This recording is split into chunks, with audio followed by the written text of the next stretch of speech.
ইতিহাস বলে কোরআনুল কারীম যেই সন্তানটা শিক্ষা করেছে, যেই মা বাবা তার সন্তানকে কোরআনুল কারীমের শিক্ষা দিয়েছে, সেই সন্তানের বাবা মা কোনোদিন বৃদ্ধাশ্রমে যেতে হয়? আপনাদের দেশের ভিতরে আছে?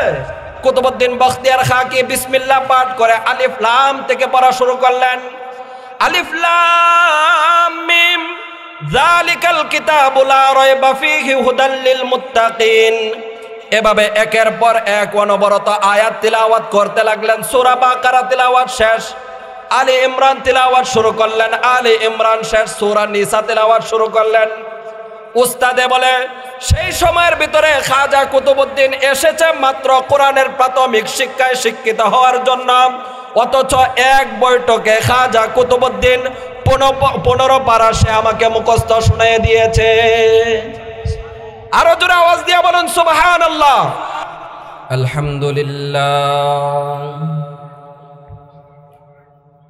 আলহামদুলিল্লাহি নাহমাদুহু ওয়া নাস্তাঈনুহু ওয়া নাস্তাগফিরুহু ওয়া নু'মিনু বিহি ওয়া নাতাওয়াক্কালু আলাইহি ওয়া নাউযু বিল্লাহি মিন শুরুরি আনফুসিনা মান ইয়াহদিহিল্লাহু ফালা মুদিল্লা লাহু ওয়া মান ইউদ্লিলহু ফালা হাদিয়া লাহু ওয়া আশহাদু আন লা ইলাহা ইল্লাল্লাহু ওয়াহদাহু লা শারীকা লাহু وأشهد أن سيدنا ومولانا محمدا عبده ورسوله أرسله بالحق بشيرا ونظيرا وداعيا إلى الله بإذنه وسراجا وقمرا منيرا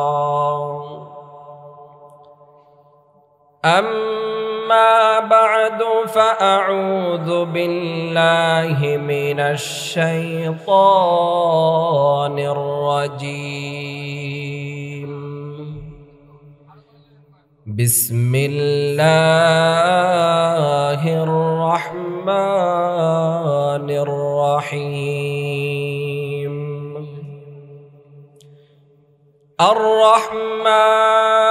الرحمن علم القرآن خلق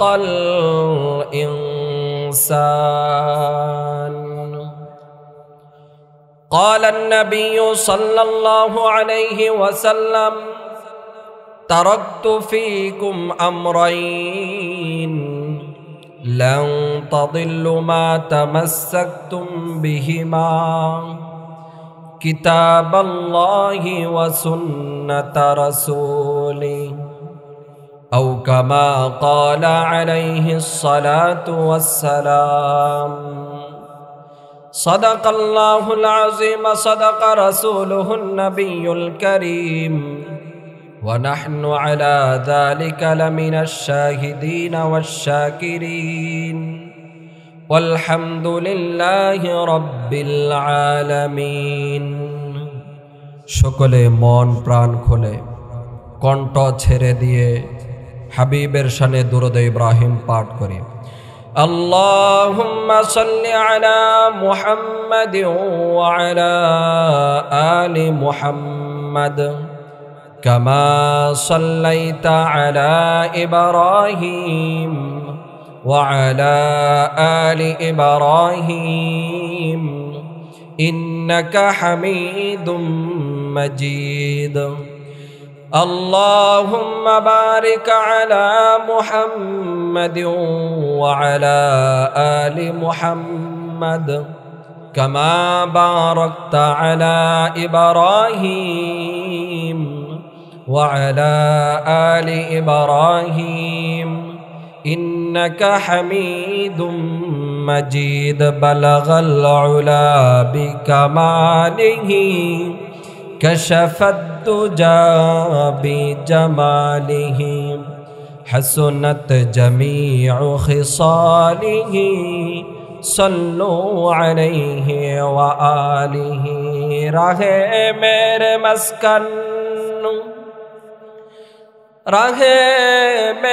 مسکن حوالی کعبہ بنے میرے مدفن دیار مدینہ بلغ العلا بکمالہ کشف الدجى بجماله حسنت جميع خصاله صلوا عليه وآله زیارت مدینہ کی دل میں ہے تمنا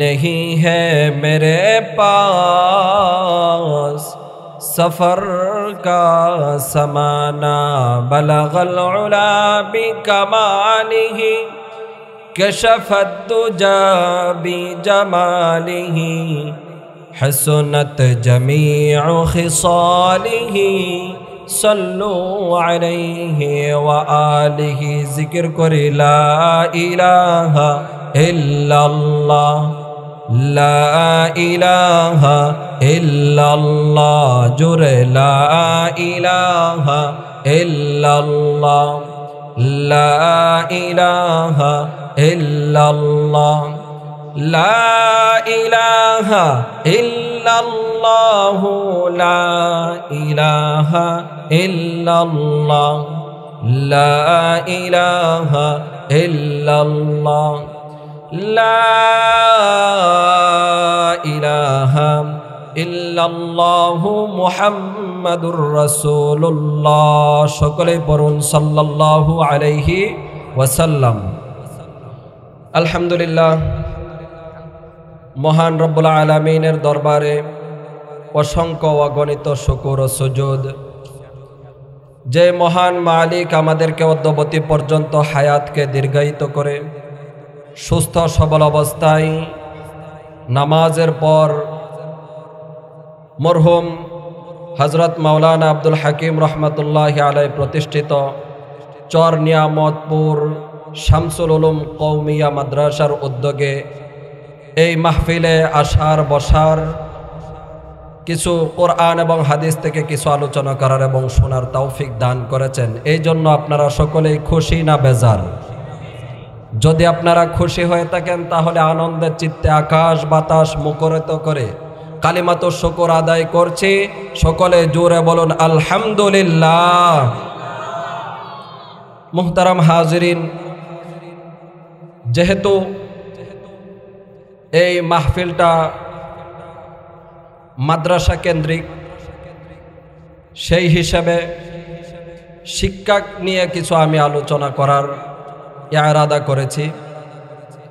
আমি আপনাদের সম্মুখে যে আয়াতে কারিমা তিলাওয়াত করেছি সূরাতুর রহমান থেকে, আল্লাহ তাআলা কোরআনুল কারীমের ভিতরে বলেন আর রহমান আল্লামাল কোরআন খালাকাল ইনসান। আমরা যদি অর্থের দিকে তাকাই তাহলে রহমান যিনি আল্লাহ তিনি রহমান। আল্লাহ ব্যতীত পৃথিবীর কোনো মানুষ রহমান হতে পারে না। পৃথিবীর মানুষ আব্দুর রহমান হতে পারে। আমাদের সমাজে আমাদের দেশের মানুষেরা ইসলামিক নাম চয়েস করতে গিয়ে আল্লাহ তাআলার গুণবাচক যে সমস্ত নামগুলো আছে এই নামগুলোর মাধ্যমে তারা তাদের সন্তানদের নামকরণ করে। এর ভিতরে আব্দুর রহমান নামেও একটা নামকরণ আমাদের দেশের ভিতরে দেশের মানুষেরা করে। এই আব্দুর রহমান ছেলেদের সাথে আমাদের সম্পর্ক যতক্ষণ পর্যন্ত ভালো থাকে ততক্ষণ পর্যন্ত আমরা তাকে আব্দুর রহমান বলে সম্বোধন করি। যখন তার সাথে আমাদের সম্পর্ক ছিন্ন হয়ে যায় সেই সময়ের ভিতরে আমরা রহমান বলে ডাকি। শুধু রহমান বলেই ক্ষান্ত হয় নাই, এর চাইতেও একটু বাড়িয়ে রহমান্না বলে সম্বোধন করে কিনা। অথচ রহমান এটা কার নাম? আল্লাহ তাআলার নাম। এজন্য এই সমস্ত নাম যাদের আল্লাহ তাআলার গুণবাচক নাম যাদের রাখা হয় তাদেরকে আমরা কখনো নাম বিগড়িয়ে ডাকবো না। আসুন এবার আর রহমান দয়াল আল্লাহ, আল্লামাল কোরআন কোরআন শিক্ষা দিয়েছেন, খলাকাল ইনসান মানুষ সৃষ্টি করেছেন। এবার আমার এই অর্থগুলা বাংলা কথাগুলা যদি আপনারা বুঝে থাকেন তাহলে একটা প্রশ্নের আপনারা জবাব দিবেন, আমরা কি দুনিয়াতে আসার পরে কোরআন শিক্ষা করেছি না দুনিয়াতে আসার পূর্বে কোরআন শিক্ষা করেছি? মানুষ পৃথিবীতে আসে, আসার পরে কোরআন শিক্ষা করে, কিন্তু আল্লাহ তাআলা বলতেছেন কি কোরআন শিক্ষা দিয়েছেন এবং মানুষ সৃষ্টি করেছেন। তাহলে কি আমাদেরকে জন্মের আগে কোরআন শিক্ষা দেওয়ার কথা বলা হয়েছে? অথচ স্বাভাবিক নিয়ম অনুযায়ী আমরা পৃথিবীতে আসি, আসার পর কোরআনুল কারীম শিক্ষা গ্রহণ করি। তাহলে এখানে আল্লাহ তাআলা ভিন্ন কথা কেন বললেন? এই কথাটা বোঝার জন্য সহজে আপনারা বুঝতে পারবেন, পৃথিবীতে যত মানুষ আসে, যত মানুষ জন্মগ্রহণ করে, সকলেই জন্মগতভাবে মানুষ। আপনি আপনার মা বাবার ঔরসে জন্মগ্রহণ করেছেন, আপনি পৃথিবীতে মানুষ হিসেবে, এটা এক ধরনের জন্মগত মানুষ। কিন্তু প্রকৃত অর্থে মানুষ কাকে বলা হয়? আপনার সন্তান ক্লাস 10 ক্লাস 9-এ পড়ে একটা বিয়াদবি করে বসছে, আপনি বললেন, বাবা হিসেবে বললেন, ক্লাস 9-এ পড়ো ঠিক, কিন্তু তুমি মানুষ হতে পারলা না। এলাকার সমাজের ভিতরে বহু মানুষ এমন আছে, লক্ষ কোটি টাকার সম্পদ তার, কিন্তু মানুষেরা বলে বেড়ায় যে কোটি টাকার সম্পদ তার আছে ঠিক, কিন্তু মানুষ হতে পারে নাই। এমন লোক আমাদের সমাজে আছে না নাই? আছে। এই লোকটাও তো মানুষের ঘরে জন্মগ্রহণ করেছে, সেও তো একজন মানুষ, তারপরেও মানুষে তাকে কেন মানুষ বলে না? প্রকৃত অর্থে মানুষ কাকে বলা হয়? আল্লাহ তাআলা কোরআনুল কারীমের অন্য আয়াতে বলেন, ওয়ামা খালাকতুল জিন্না ওয়াল ইনসা ইল্লা লিয়াবুদুন। একটা হলো জন্মগত মানুষ আর একটা হলো গুণগত মানুষ। যার ভিতরে গুণ আছে সে হলো প্রকৃতপক্ষে মানুষ। এখন কোন গুণটা মানুষের আসল গুণ এটা আমরা জানবো কিভাবে, বুঝবো কিভাবে? খাওয়া দাওয়া এটা কি মানুষের, এটা একটা মানুষের গুণ। তবে এই খাওয়া দাওয়া আমরা যেভাবে করি, গরু ছাগল অন্যান্য জীবজন্তু পাখি যারা আছে তারাও খাওয়া দাওয়া করে না, করে না? আমরা যেভাবে রাত্রিবেলায় ঘুম যাই, পশু পাখি যারা আছে তারাও রাত্রিবেলায় ঘুমায়। আমরা যেমন বিবাহ শাদী বা অন্য বৈধতার মাধ্যমে বিবাহ শাদী করে আমরা যেমন বাচ্চা কাচ্চা জন্ম দেই, পশু পাখি যারা আছে তারাও বাচ্চা কাচ্চা জন্ম দেয়, দেয় কিনা? তাহলে এগুলা মানুষের প্রকৃত অর্থে গুণ নয়। গুণ কোনটা? সেই গুণের কথা আল্লাহ তাআলা বলেন, ওমা খালাকতুল জিন্না ওয়াল ইনসা ইল্লা লিয়াবুদুন। আমি জিন এবং ইনসানকে সৃষ্টি করেছি একমাত্র আমার ইবাদতের জন্য। আল্লাহ তাআলার ইবাদতের জন্য আমাদেরকে সৃষ্টি করেছেন। তাহলে বোঝা গেল, আমি আপনাদেরকে জিজ্ঞাসা করতে চাই, আপনাদের এই চর নিয়ামতপুরের কোনো গরু ছাগল কি ইবাদত করে? কথার উত্তর দিবেন, কোন গরু ছাগল ইবাদত করে? কোন জীব জানোয়ার যেগুলা আছে এগুলা কি কোনো কেউ কি ইবাদত করে? ইবাদত করে কে? মানুষে। যে ব্যক্তি যারা ইবাদত করবে তারাই প্রকৃত অর্থে গুণগত মানুষ। তাহলে কোন মানুষের কথা আল্লাহ তাআলা বলেছেন? যে কোরআন শিক্ষা দিয়ে যে মানুষ গুণগত মানুষ আল্লাহ বানিয়েছেন, যারা প্রকৃত অর্থে আল্লাহ তাআলার ইবাদত করে, তাদেরকে বলেছেন যে আমি কোরআন শিক্ষা দিয়ে মানুষ সৃষ্টি করেছি গুণগত মানুষ। যারা এই কোরআনের ছোঁয়া পাবে, যারা এই কোরআনের পরশ পাবে, তারাই হবে পৃথিবীতে প্রকৃত অর্থে মানুষ। এছাড়া অন্য যে কোনো পদ্ধতির যে কোনো শিক্ষা অর্জন করতে পারে মানুষ, তবে শিক্ষা অর্জন করতে করতে সারা বিশ্বের সব ডিগ্রি অর্জন করলেও যদি তার দিলের ভিতরে কোরআনের আজমত মোহাব্বত, কোরআনের শিক্ষা যদি না থাকে, সে জন্মগত মানুষ হতে পারে বটে, কিন্তু গুণগত মানুষ কোনোদিন হতে পারে না। তাহলে আমরা কি জানলাম? যে প্রকৃত অর্থে মানুষ যদি হতে হয় তাহলে কোরআনের শিক্ষা ব্যতীত কোনো মানুষকে মানুষ বলা যায় না।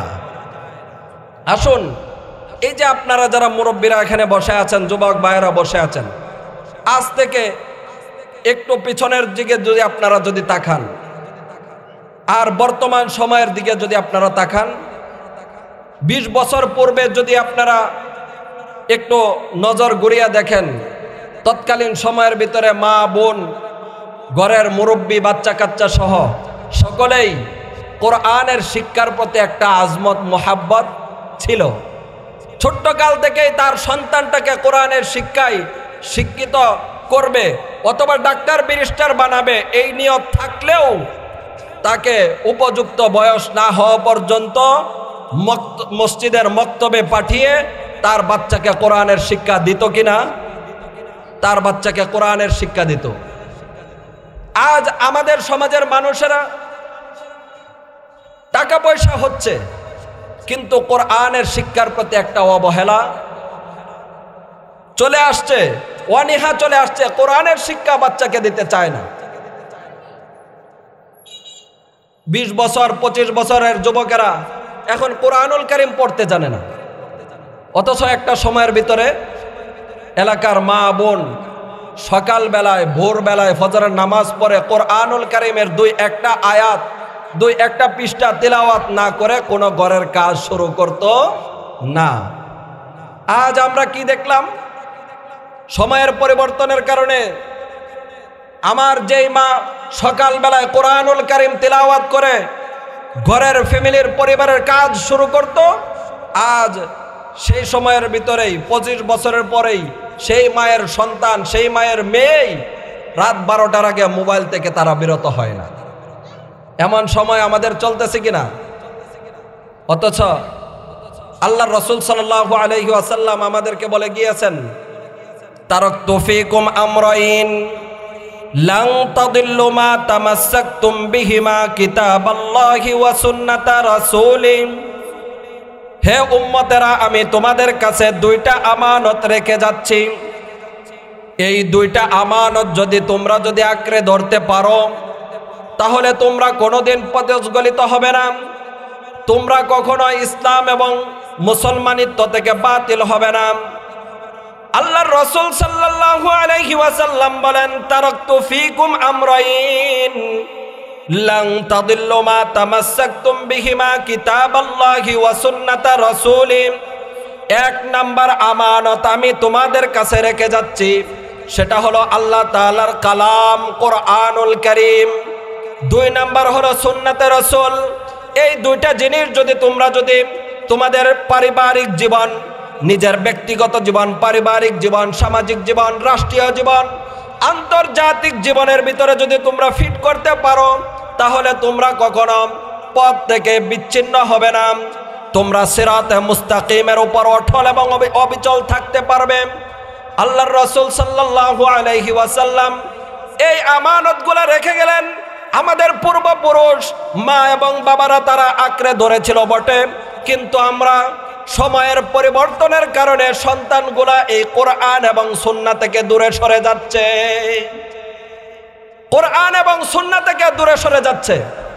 অথচ একটা সময়ের ভিতরে, আজ থেকে 100 বছর পূর্বের কথাই যদি বলি, ভারতের খাজা কুতুবউদ্দিন বখতিয়ার খাকি রহমাতুল্লাহি আলাইহির কথাই যদি আমি আপনাদের সামনে উত্তোলন করি, খাজা কুতুবউদ্দিন বখতিয়ার খাকির বয়স যখন মাত্র মক্তবে পড়ার সময়, খাজা কুতুবউদ্দিন বখতিয়ার খাকি রহমাতুল্লাহি আলাইহিকে তার মা মক্তবে নিয়ে গেলেন, উস্তাদের কাছে, মসজিদের ইমামের কাছে নিয়ে গেলেন। হুজুর, আমার সন্তানটাকে কোরআনের প্রাথমিক শিক্ষায় শিক্ষিত করুন, আলিফ বা তা সা এই সমস্ত অক্ষরগুলো শিক্ষা দিয়ে কোরআনের প্রাথমিক শিক্ষায় শিক্ষিত করুন। তার সন্তানটাকে নিয়ে যখন ইমাম সাহেবের কাছে গেলেন, ইমাম সাহেব বলতে লাগলেন, বলা বাবা আউযু বিল্লাহি মিনাশ শাইতানির রাজিম। এই কথা বলার সঙ্গে সঙ্গে ছোট্ট নাবালক শিশু সে বলতে লাগলো বিসমিল্লাহির রহমানির রহিম। স্বাভাবিকভাবে ইমাম সাহেব মনে করলেন হয়তো মায়ের কাছে শুনেছেন, বিসমিল্লাহির রহমানির রহিম শিখে ফেলেছেন, তাহলে তুমি পড়ো বাবা আলিফ, খাজা কুতুবউদ্দিন পড়ে বা, উস্তাদে পড়ে তা পড়ো, ছাত্রে পড়ে সা, উস্তাদে বলে জিম পড়ো, ছাত্রে পড়ে হা, উস্তাদে বলে খ পড়ো, ছাত্রে পড়ে দাল। এভাবে আলিফ বা তা সব শেষ করলাম।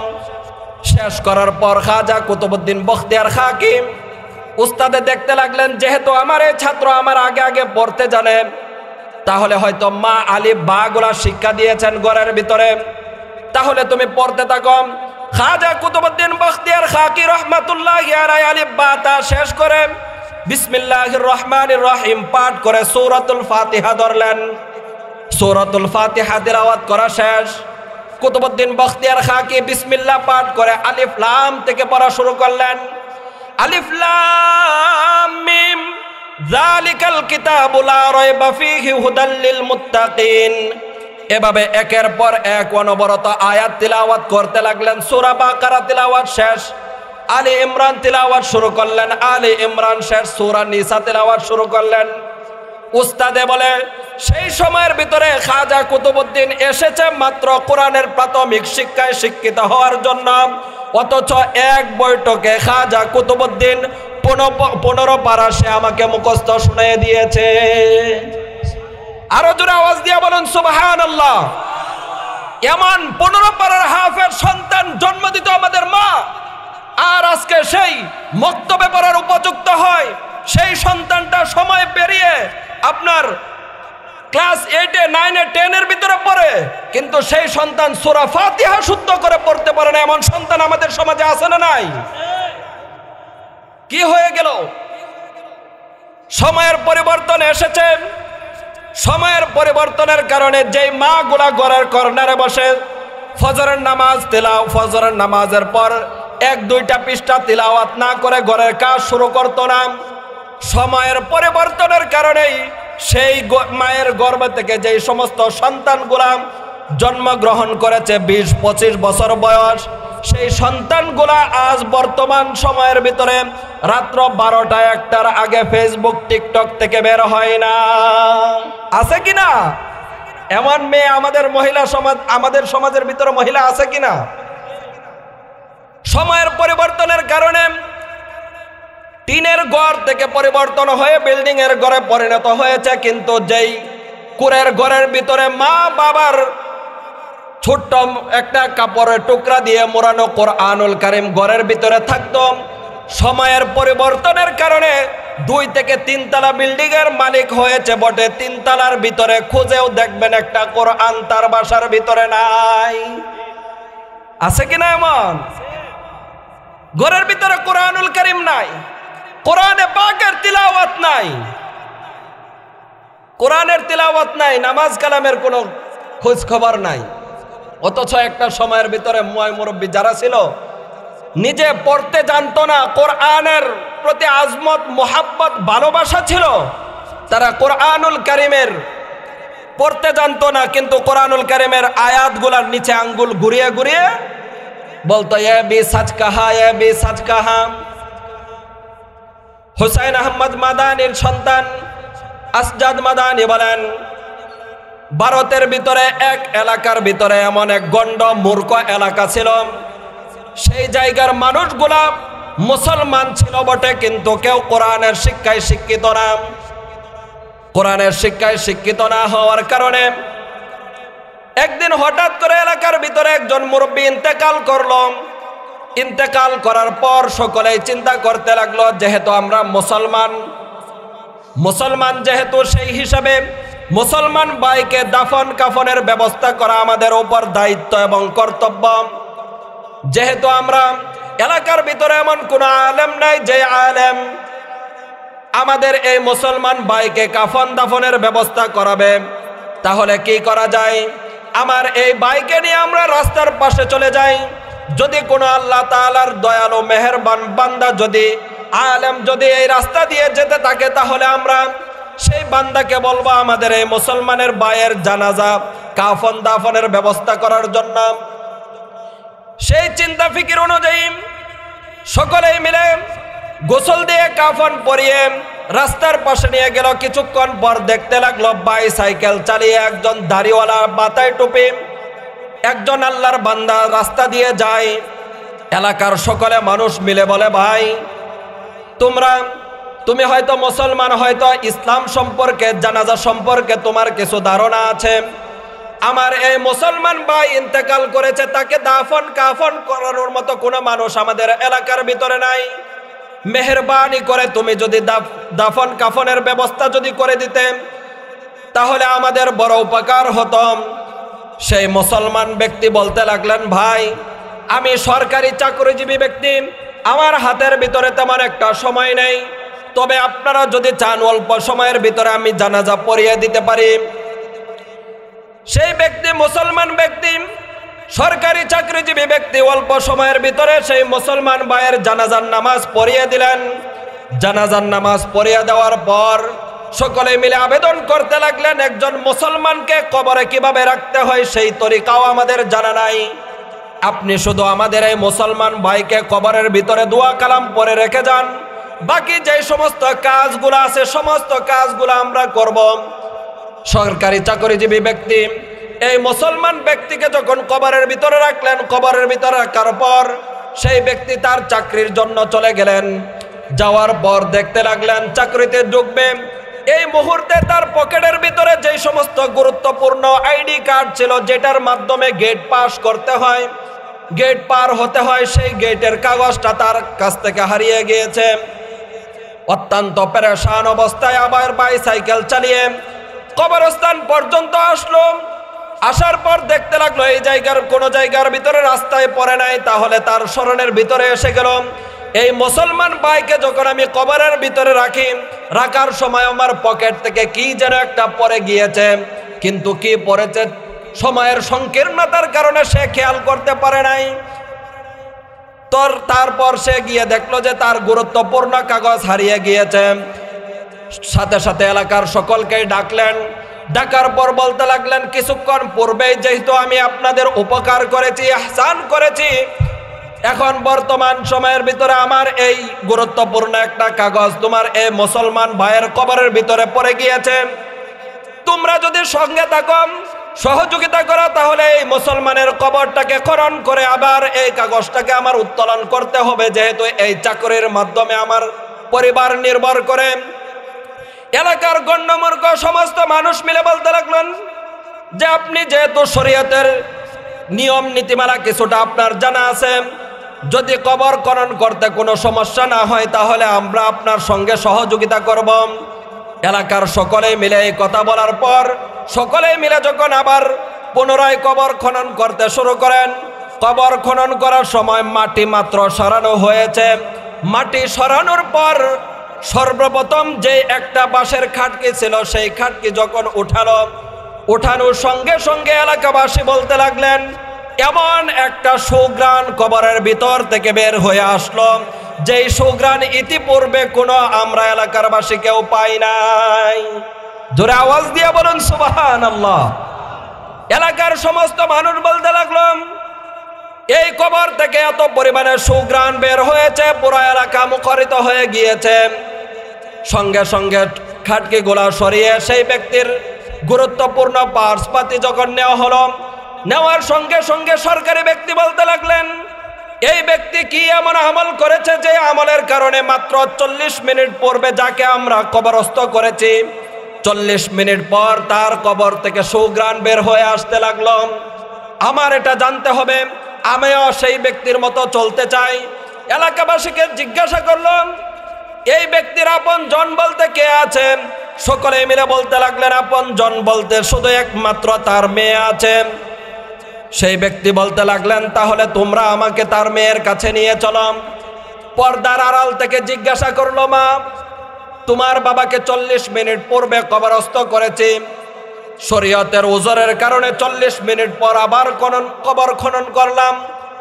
40 মিনিট পর কবর খনন করার সঙ্গে সঙ্গে তোমার বাবার কবরের থেকে এত পরিমাণে সুঘ্রাণ বের হয়েছে, যেই সুঘ্রাণ আমরা কখনো পাই নাই।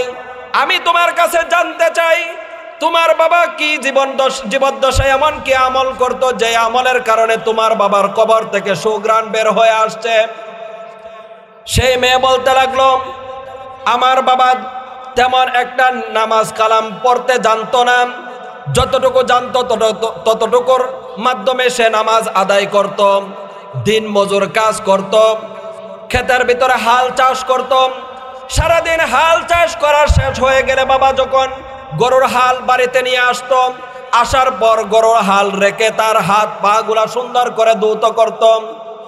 ধৌত করার পর আমাদের ঘরের এক কর্নারে পুরাতন একটা গিলাফের মাধ্যমে কি যেন একটা বই পেঁচানো আছে, আমি সেটার নামও জানি না। আমার বাবা সেই বইটাকে সুন্দর করে আজমত মোহাব্বতের সাথে সে নেওয়ার পর চুমুকেত, চোখের ভিতরে লাগাতো, বুকের ভিতরে লাগাতো। বুকের খুলে বাবা পড়তে জানতো না, সেই বইটা বাবা এভাবে খুলতো। খোলার পর প্রত্যেকটা আয়াতের নিচে বাবা এভাবে আঙ্গুল ঘুরাতো আর বলতো, ये भी सच कहा, ये भी सच कहा, ये भी मेरे रब का बात है, ये भी मेरे रब का बात है। অর্থাৎ এটাও হলো আমার আল্লাহর কথা, এটাও হলো সত্য কথা। দেখুন, আজ থেকে কয়েক বছর, কিছু বছর পূর্বে যে সমস্ত মানুষেরা কোরআনুল কারীম শিখতে জানতো না, কিন্তু কোরআনের প্রতি আজমত, মোহাব্বত, ভালোবাসা ছিল, কোরআনের প্রত্যেকটা লাইনের নিচে আঙ্গুল ধরে বলতো, ये भी सच कहा, ये भी सच कहा। 40 মিনিটের সময়ের পরিবর্তনের কারণে আল্লাহ তাআলা তার কোরআনের ভালোবাসাটাকে এত পরিমাণে মোহাব্বত করে দিয়েছে, যার কারণে 40 মিনিট পর তার কবরটাকে জান্নাতের বাগান বানিয়ে দিয়েছে। আরো জোরে আওয়াজ দিয়ে বলুন সুবহানাল্লাহ। তাহলে বোঝা গেল কোরআনের প্রতি মোহাব্বত আমাদের রাখতে হবে কিনা, কোরআনের প্রতি আমাদের মোহাব্বত, ভালোবাসা আছে কিনা, কম না বেশি? এই কোরআনুল কারীম পড়লেও সওয়াব, দেখলেও সওয়াব, ছুঁইলেও সওয়াব, নাকি বলেন? এই কোরআনুল কারীম যত বেশি পড়বেন তত আপনার বেশি ফায়দা, বেশি লাভ অর্জন হবে। অথচ এই কোরআনুল কারীম শিক্ষার মাধ্যমে কিন্তু প্রকৃত অর্থে একজন মানুষ, জন্মগত মানুষ, সে গুণগত মানুষ হিসেবে বিবেচিত হয়। যদি কোরআনুল কারীমের শিক্ষা আপনি আপনার সন্তানকে দিতে ব্যর্থ হন, আপনি মা, আপনি বাবা, মা বাবা আপনারা যদি আপনার সন্তানকে কোরআনের শিক্ষা দিতে ব্যর্থ হন, মনে করবেন কোরআনের শিক্ষা অর্জন করবে হতদরিদ্র গরিব মানুষ যারা আছে তাদের সন্তানেরা, আমার সন্তান কেন কোরআনুল কারীম শিক্ষা অর্জন করবে? আমি বাবা তো কোটি কোটি টাকার মালিক। মিয়া, বর্তমান সময়ের ভিতরে সামাজিক যোগাযোগ মাধ্যমে আপনি চোখ তাকাইলেই দেখবেন, নজর করলেই দেখবেন কোটি কোটি টাকার সম্পদ আছে বটে, বাবা মৃত্যুর পর সেই সন্তানেরা মা বাবার ওয়ারিস বন্টন না হওয়ার পর্যন্ত 3 দিন পর্যন্ত বাবার লাশকে জমিনের উপরে রাখে, যা ওয়ারিস আগে বন্টন হোক, তারপরে বাবার লাশের ব্যবস্থা করব, জানাজার ব্যবস্থা করব। এমন দুর্দশা আপনারা আসতে পারে, যার কারণে আপনি বাবা হিসেবে শেষ বয়োবৃদ্ধ অবস্থায় আপনার সন্তান আপনাকে দেখবে না। আপনার সন্তানের ঘরের ভিতরে আপনার জায়গা হবে না, জায়গা হবে কোথায়? বৃদ্ধাশ্রম। সহজ ভাষায় বৃদ্ধাশ্রমে পাঠিয়ে দাও, মাসে 10,000 টাকা 5,000 টাকা খরচ দিয়ে চালায় নেব, এই বুড়াকে বাড়িতে রাখার দরকার নাই। অথচ ইতিহাস বলে কোরআনুল কারীম যেই সন্তানটা শিক্ষা করেছে, যেই মা বাবা তার সন্তানকে কোরআনুল কারীমের শিক্ষা দিয়েছে, সেই সন্তানের বাবা মা কোনোদিন বৃদ্ধাশ্রমে যেতে হয়? আপনাদের দেশের ভিতরে আছে? সুতরাং তাহলে বোঝা গেল যে অন্য যত শিক্ষা আছে সবচাইতে দামি এবং উন্নত মানের শিক্ষা হলো কিসের শিক্ষা? কোরআনের শিক্ষা। আপনারা সকলে রাজি আছেন যে একটা সন্তান হলেও কোরআনের শিক্ষায় শিক্ষিত করে সন্তান মানুষ হিসাবে গড়ে রেখে যাবেন, এমন কার কার নিয়ত আছে? হাত উঠান। আল্লাহ তাআলা আমাদের সকলকে কবুল আর মঞ্জুর করুন, সকলে বলুন আমিন।